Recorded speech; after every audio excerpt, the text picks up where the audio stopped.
Mga igsoon, may buntag diha kaninyo. Ani ana pud ta mga igsoon sa pulong sa Ginoo. Ani ata sa Exodo 20 bersikulo 11 ang Ginoo nagaingon. Sulod sa unang kadlaw gibuhat ko ang langit, ang yuta nga kadagatan ug ang tanan nga naa niini og mipahulay ako sa ikapitong adlaw. Busa gipa panalanginan ko ang adlawang ipagpahulay o gibuhat kini. May igsoon mao kini may igsoon ang bersikulo 11. Ang ikapitong adlaw mga igsoon gigahing gadyon nato sa Ginoo mga igsoon kay iya man dili man ni sa kuan sa imong pagpananabaho kundi gigahin nato sa Ginoo. Sa iyang mga sulundon nato sa matag Domingo mga igsoon. O kining ika-11 mga igsoon na gyud ni magpabiling gyud mi sa kuan sa matag Domingo sa kapitong adlaw kinahanglan gyud naay gahin para sa Ginoo mga igsoon. O aray na pud kita mga igsoon sa Mateo.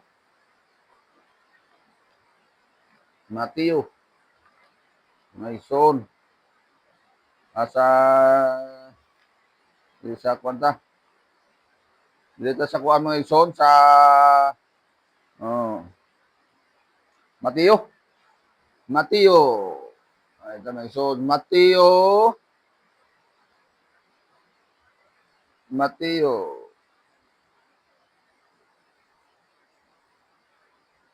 So nagkuha na parang kuan.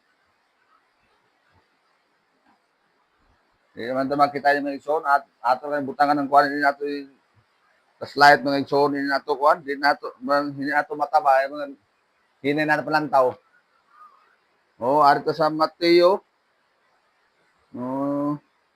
Mateo no ngadto sa 2 ug sa 3 4. Mateo no og 2 bersikulo 1 ngadto sa 2 sa 3 4.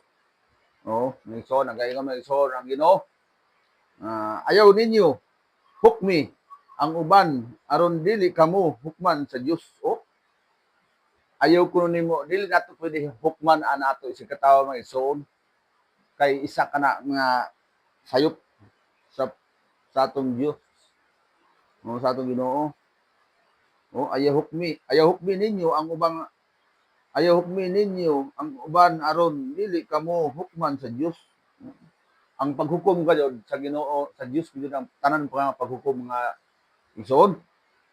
O ani nato sa Mateo bersikulo 2 kay hukman kamo sa Dios sama sa paghukom ninyo sa uban ug sukdon kamo niya sa samang sugdanan nga inyong ginagamit sa uban. May sukdon mo din nato kuan an ato kun uno din kita ka lindog na pagkatao mga igsoon unsa kita ka maayo nga tao. Mo yung sukdon kita gud kun sa Ginoo mga igsoon kun unsaon kita ka unsa kita ka klase na tao mga igsoon. Sukdon kita kun uno kita na pagkatao sa diri sa kalibutan mga igsoon. Ini po mga igsoon sa bersikulo 3 nganong nakita man nimo ang puling sa imong isig katawo apan wala ka magtagad sa troso diha sa imong mata. Grabe. Ngano man nakita man kuno yung igsoon ang sayop sa uban. Dapat mga igsoon ang imong tan-awon ang atong kaugalingon kung unsay sayop nato mga igsoon. Mo na nato ingon na nganong nakita man nimo ang puling sa imong mata mga igsoon. Ayaw dili ta pwede na maghimantay sa uban mga igsoon kay kita isa man sa kita na bantayanan sab kay kita isa man ta makasaya din kalibutan mga igsoon. Dili pwede kita na dili kita maghimantay sa ato isikitaw mga igsoon kay pagkadakong sayop na mga igsoon sa atong paghimantay sa atong igsoon. Nga dito sa versikulo 4 mga igsoon, unsa man nimo ang pag-ingon sa imong isikatawo kung kuhaon ko kanang imong puling nga naa sa may truso sa imong mata. Unsaon man kuno nato na unsaon man kuno pagkuha sa Ginoo sa imong puling na isa man kita ka makasasayain nato mata mga igsoon. Yan lang kadud mga igsoon. Kung ikaw makasala sa imong isikatawo, imo na pangayon sa pasaylo sa Ginoo mga igsoon. Dili lamang sa pagsimba mga igsoon, kundi sa imong kaugalingon mga igsoon. Sa imong kaugalingon mismo ang pag-ampo na walay makabati, walay makakita. Maunay tinunod na pag-ampo mga igsoon sa atong pagkatao.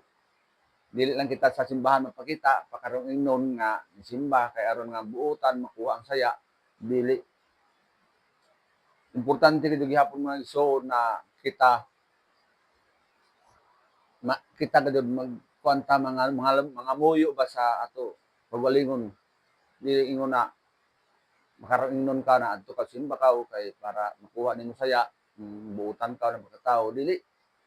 Importante mga igsoon imo ko dyan iampo sa Ginoo na kuan nga mawaya nato mga dautan ng mga hunahuna, mga tentasyon, mga kuan ba mga dautan ng mga paninguha, dili na pwede mga igsoon. Kada kong sayop na igsoon sa pulong sa Ginoo. Ito sa bersikulo 5, tigpakarong ingon kuhaa una ang truso nga naa sa imong mata. Aron makakita ka pag-ayo og makakuha mo ang puling sa imong mata, sa imong isigatawo. Tigpakarong ingnon gadud mga igsoon ang tao igsoon para lang una mawala ang iyang mga sayop sa iyang mata. Pero sayop, daghan lagi sayop na mata. Daghan kay isa man ni makasaya mga igsoon na mata. O mao to mga igsoon unta na masabtan ninyo ang akong mga akong gisugyot na niya sa Biblia mga igsoon. Dili na himo-himo. Tinudunay gud ni mga igsoon. Walay na pagduduha naa ni sa Biblia. O dili tam pwede maghimo-himo na tulong sa Ginoo nga ay sayop makahatag man ang sayop mga igsoon. Kaning tanan mga igsoon nga sa Biblia tanan. Basahan ninyo mga igsoon uno ngadto sa bersikulo 5 sa Mateo naa na diri. Basahan ninyo. Mura to mga igsoon og dili na ako tason og daghang salamat at pakipalo naman at share para marami pa tayong makadungog sa pulong sa Ginoo og daghang salamat.